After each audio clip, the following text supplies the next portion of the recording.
کفر کے نقصانات۔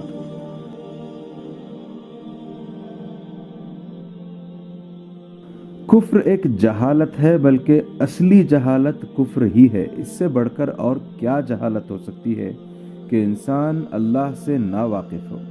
ایک شخص کائنات کے اتنے بڑے کارخانے کو رات دن چلتے ہوئے دیکھتا ہے، مگر نہیں جانتا کہ اس کارخانے کو بنانے والا اور چلانے والا کون ہے۔ وہ کون کاریگر ہے جس نے کوئلے اور لوہے اور کیلشیم اور سوڈیم اور ایسی ہی چند چیزوں کو ملا کر انسان جیسی لاجواب مخلوق پیدا کر دی۔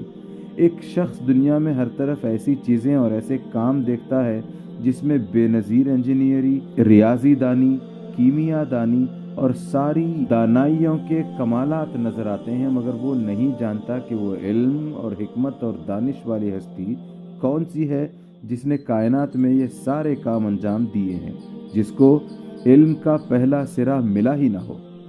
وہ خواہ کتنا ہی غور و فکر کرے اور کتنی ہی تلاش و تجسس میں سر کھپائے، اس کو کسی شعبے میں علم کا سیدھا راستہ نہ ملے گا، کیونکہ اس کو شروع میں بھی جہالت کا اندھیرا نظر آئے گا اور آخر میں بھی وہ اندھیرے کے سوا کچھ نہ دیکھے گا۔ کفر ایک ظلم ہے، بلکہ سب سے بڑا ظلم کفر ہی ہے۔ تم جانتے ہو کہ ظلم کسے کہتے ہیں؟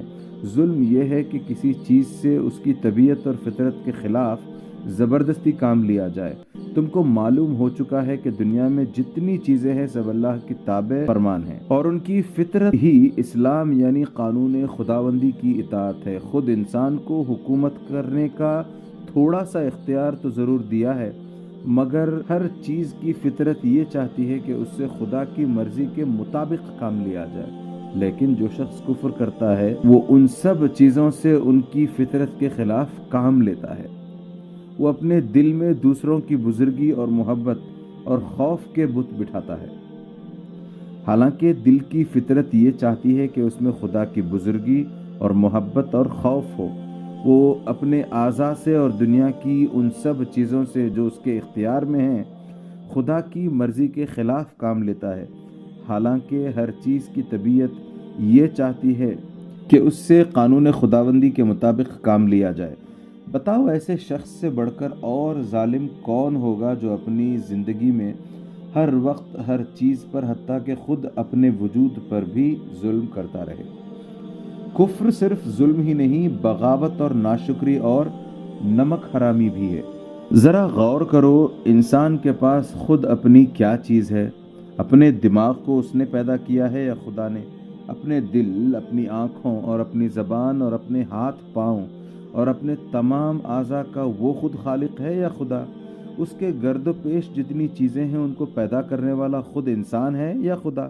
ان سب چیزوں کو انسان کے لیے مفید اور کارآمد بنانا اور انسان کو ان کے استعمالات کی قوت دینا انسان کا کام ہے یا خدا کا؟ تم کہو گے کہ یہ سب خدا کی چیزیں ہیں، خدا ہی نے ان کو پیدا کیا ہے، خدا ہی ان کا مالک ہے اور خدا ہی کی بخشش سے یہ انسان کو حاصل ہوئی ہیں۔ جب اصل حقیقت یہ ہے تو اس سے بڑا باغی کون ہوگا جو خدا کے دیے ہوئے دماغ سے خدا ہی کے خلاف سوچنے کی خدمت لے، خدا کے بخشے ہوئے دل میں خدا ہی کے خلاف خیالات رکھے۔ خدا نے جو آنکھیں، جو زبان، جو ہاتھ پاؤں اور دوسری جو چیزیں عطا کی ہیں ان کو خدا ہی کی پسند اور اس کی مرضی کے خلاف استعمال کرے۔ اگر کوئی ملازم اپنے آقا کا نمک کھا کر اس سے بے وفائی کرتا ہے تو اس کو نمک حرام تم کہتے ہو۔ اگر کوئی سرکاری افسر حکومت کے دیے ہوئے اختیارات کو خود حکومت ہی کے خلاف استعمال کرتا ہے تو تم اسے باغی کہتے ہو۔ لیکن انسان کے مقابلے میں انسان کی نمک حرامی، غداری اور احسان فراموشی کیا حقیقت رکھتی ہے؟ انسان کو کہاں سے رزق دیتا ہے؟ وہ خدا کا دیا ہوا رزق ہی تو ہے۔ حکومت اپنے ملازموں کو جو اختیار دیتی ہے وہ کہاں سے آئے ہیں؟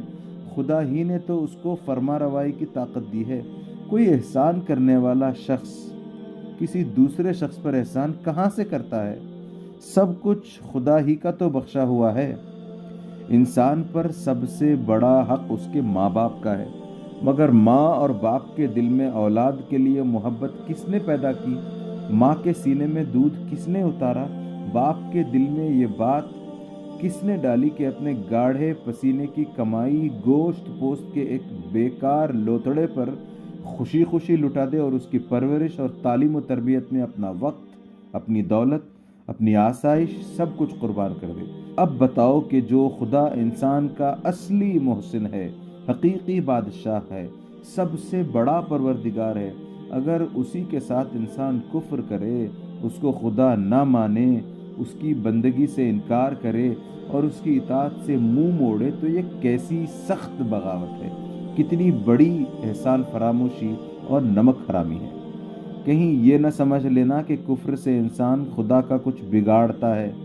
جس بادشاہ کی سلطنت اتنی بڑی ہے کہ ہم بڑی دوربین لگا کر بھی اب تک یہ نہ معلوم کر سکے کہ وہ کہاں سے شروع ہوتی ہے اور کہاں ختم، جس بادشاہ کی طاقت اتنی زبردست ہے کہ ہماری زمین اور سورج اور مریخ اور ایسے ہی کروڑوں سیارے اس کے اشاروں پر گیند کی طرح پھر رہے ہیں، جس بادشاہ کی دولت ایسی بے پایاں کہ ساری کائنات میں جو کچھ ہے اسی کا ہے، اس میں کوئی حصے دار نہیں، جو بادشاہ ایسا بے نیاز ہے کہ سب اس کے محتاج ہیں۔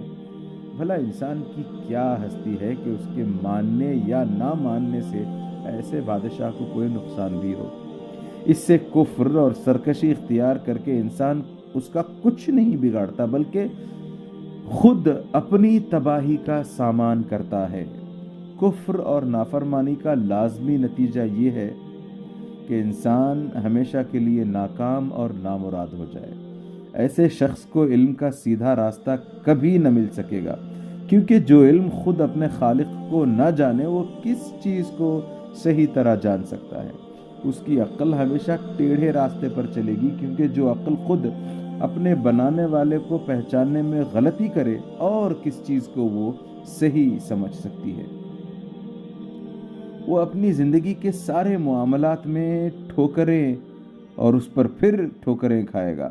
اس کے اخلاق خراب ہوں گے، اس کا تمدن خراب ہوگا، اس کی معاشرت خراب ہوگی، اس کی معیشت خراب ہوگی، اس کی حکومت اور سیاست خراب ہوگی، وہ دنیا میں بد امنی پھیلائے گا، کچھ تو خون کرے گا، دوسروں کے حقوق چھینے گا، ظلم و ستم کرے گا، خود اپنی زندگی کو اپنے برے خیالات اور اپنی شرارت اور بدعمالی سے اپنے لیے تلخ کر لے گا۔ پھر جب وہ اس دنیا سے گزر کر آخرت کے عالم میں پہنچے گا تو سب چیزیں جن پر وہ تمام عمر ظلم کرتا رہا اس کے خلاف نالش کریں گی۔ اس کا دماغ، اس کا دل، اس کی آنکھیں، اس کے کان، اس کے ہاتھ پاؤں، الغرض اس کا رونگٹا رونگٹا خدا کی عدالت میں اس کے خلاف استغاثہ کرے گا کہ اس ظالم نے تیرے خلاف بغاوت کی اور بغاوت میں ہم سے زبردستی کام لیا۔